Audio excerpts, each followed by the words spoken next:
So far we've been looking at head-on collisions. Head-on collisions all happen in one dimension. All of the motion is either in the x direction or just in the y direction. With glancing collisions, the motion is in more than one dimension, and we need to analyze the multiple dimensions separately to figure out what's going on in the x and in the y direction. Now, glancing collisions are often seen when you have pool or billiard balls colliding with each other. And there's an example here where you have some people who are curling, and you can see the curling stones are sliding and striking each other, and the motion is in multiple directions. Momentum is going to be conserved in each direction, so we can break up velocity vectors into components and use this strategy of breaking up the velocity vectors and then conserving momentum in the x direction and conserving momentum in the y direction so that we can solve for any unknowns we may have in our problem. So here we see a situation where we have two balls, and ball 1 is initially moving while ball 2 is stationary. It is at rest, and ball 1 strikes ball 2. Then both balls fly off at different angles. So these two balls have two separate angles. The velocity vectors you can see make different angles with respect to the positive x direction. And the two balls could have different velocities as well. So when analyzing this type of problem, it's very useful to make up a table showing for both ball 1 and ball 2 what is the initial velocity in both the x and the y direction, what is the final velocity in the x and in the y direction for both of the balls. So you can see that initially ball 1 is traveling all in the x direction. It has no motion in the y direction, while ball 2 is not moving at all. In the final scenario, ball 1 is moving with some final velocity of ball 1 in the x direction. So for the x direction, we would use cosine, since that is adjacent to the it's adjacent to this angle, and the same for ball 2. We would use cosine to figure out the x component because the x component is adjacent to the angle, and then the y component is opposite this angle. So we would use the final velocity times the sine of theta to find, and the sine of phi to find the velocities in the y direction. And notice we have a minus sign here, because for ball 2, it's traveling in the positive x, but the negative y direction. So you can see the strategy here is to take all the velocities for both of the balls, break them up into x and y components. Once we do that, we can then put those values in for when we conserve momentum in the x direction and in the y direction. So you'll see the second equation here and this equation here are from inserting the values in the previous table into the equations for the initial and the final velocities for both the x and y directions for both ball 1 and ball 2. If in addition you are told that you have a perfectly elastic collision, then you can also write down a conservation of kinetic energy expression, but only if you're told that it's completely perfectly inelastic or perfectly elastic. And then you can also then insert the values. For instance, ball 2 initially was not moving from the previous table in order to have another equation to solve the problem. So let's use that strategy in looking at this example, which involves a glancing collision with motion in both the x and the y direction. So in this example, we have a 0.3 kilogram puck, which is initially at rest on the frictionless horizontal surface. It's struck by a 0.2 kilogram puck that is initially moving along the x-axis with a velocity of 2 meters per second. Then after the collision, the 0.2 kilogram puck, the one that was originally moving, has a speed of 1 meter per second at an angle of 53 degrees to the positive x. We want to determine the velocity of the other puck after the collision. So there's a lot of information here, and it's really useful to start out to draw a before and after picture of the collision. So the before picture looks something like this. We have puck 1 and puck 2. So I'm going to say that puck 2 is the one that is not moving. So we need to draw that. And so first we'll start out with puck 2, and puck 2 is not moving, its velocity is 0. And then puck 1 is moving along. So here is puck 1, and it has an initial velocity of 2 meters per second. So that is our initial scenario. That's what things look like initially. Then after the collision, let me draw an x-axis here for a reference. After the collision, puck 1 is traveling with an angle of 53 degrees with respect to the x-axis. So puck 1 is traveling like this. It has an angle of 53 degrees with respect to the x direction, and it's traveling with a final velocity. So this is the velocity of puck 1 final. So I should say this is puck 1 initial, and this is puck 2 initial. That's equal to 0. So puck 1 is traveling with some final velocity that's equal to 1 meter per second. And then we have puck 2. And puck 2, which has been collided with, is traveling now with some unknown angle, which I'll call phi, and it also has some unknown velocity, v2 final. And so what I need to do is figure out how is this puck, determine the velocity of the second puck after the collision. Okay, so next I'm going to make a table of all of the velocities of all of the objects initially and finally. So first we'll start out with looking at the initial quantities. So for the initial quantities, we want to look at both the x direction and the y direction. And we want to consider the x and the y direction for puck 1. So both for puck 1 and for puck 2. So puck 1 is traveling in the x direction at 2 meters per second, and it has no velocity in the y direction. Puck 2, on the other hand, is not traveling at all, so its velocity is 0 for both the x and the y direction. Then if we look at the final quantities in both the x and the y direction, so we look at those final velocities, then for puck 1, we can see that the x component of this velocity is adjacent to this angle. So we could redraw this velocity vector by itself. It has a magnitude of 1 meter per second. It's making an angle of 53 degrees. And so the x component is here. The y component is here. So if we're looking at the cosine of the 53 degree angle, that's going to be the x component divided by the 1 meter per second. So then we can say that the x component of the velocity is 1 meter per second for puck 1 times the cosine of 53. So it's cosine of 53 degrees. And the y direction is 1 meter per second times the sine of 53 degrees. Now for the for puck number 2, we can also split up its velocity into the x and the y direction. Oh, one thing I should not forget is that this component is in the negative y direction, so I should go back and add a minus sign there.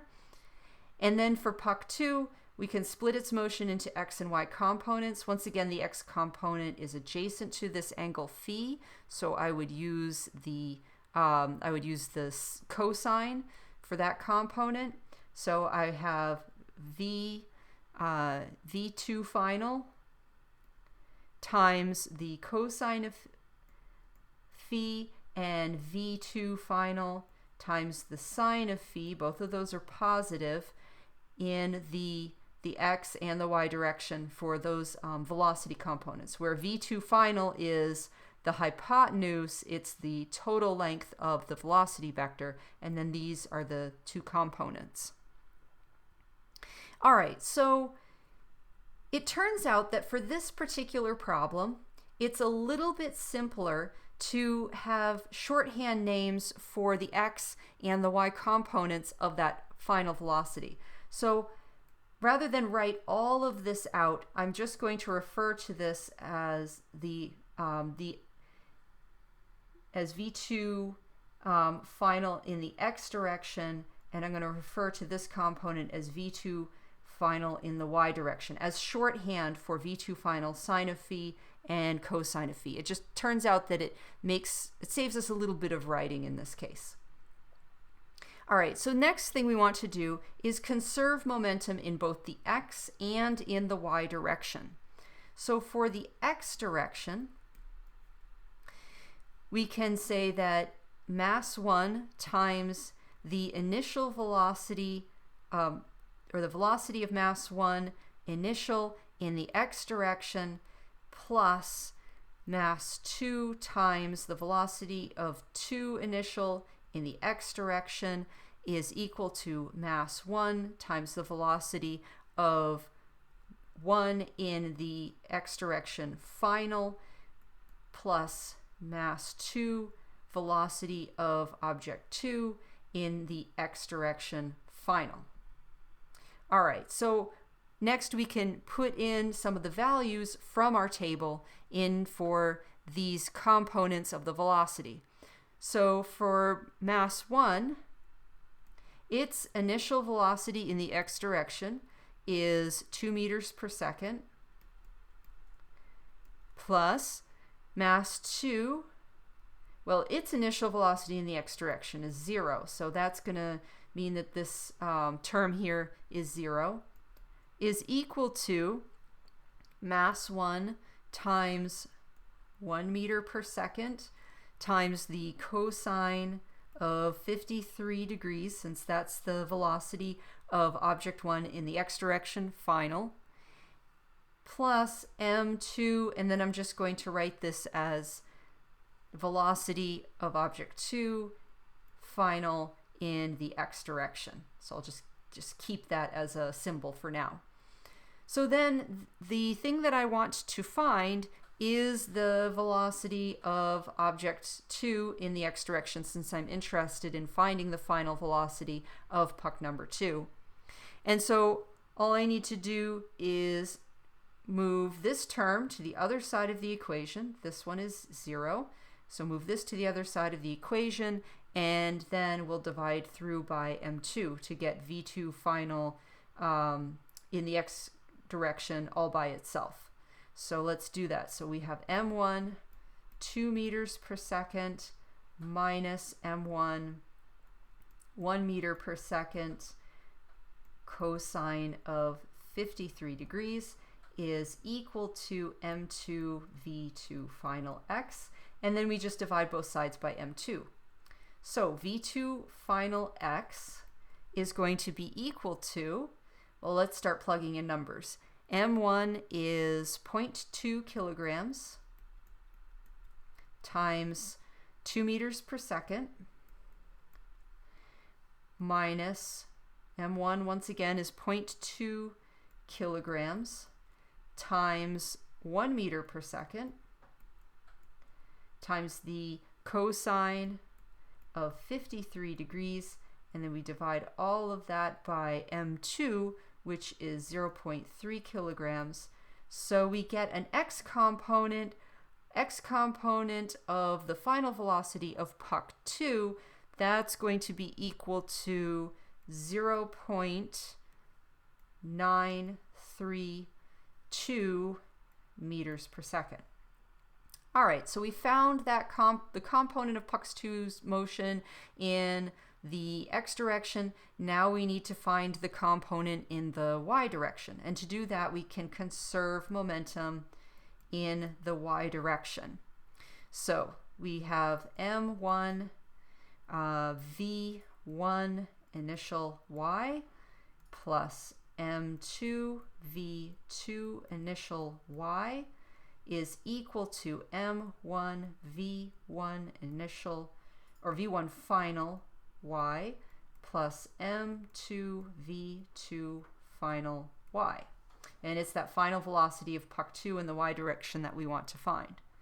Now, the y direction equation is even easier to solve than the x direction equation because we know that initially in the y direction there is no motion. Puck 1 isn't moving in the y direction, puck 2 isn't moving in the y direction, so everything on this side is 0.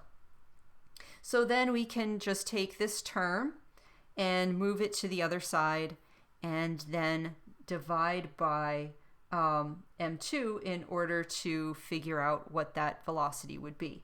So if we take this to the other side, we get minus m1 v1 final y is equal to m2 v2 final y, and then we just have to divide both sides by m2.